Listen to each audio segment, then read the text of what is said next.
పప్పు చేసేటప్పుడు మీరు కూడా ఈ టిప్ ఫాలో అవ్వండి, చాలా బాగుంటుంది. పప్పు పొంగకుండా ఉంటుంది.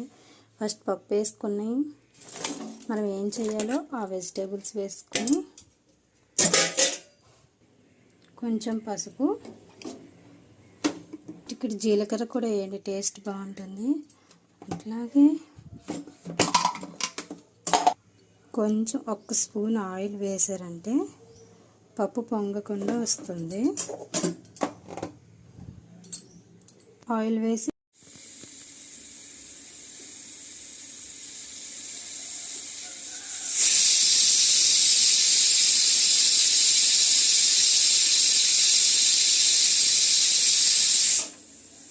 చూసారా, అస్సలు పొంగలేదు. సో మీకు కూడా ఈ టిప్ నచ్చితే ఫాలో అవ్వండి. Thank you.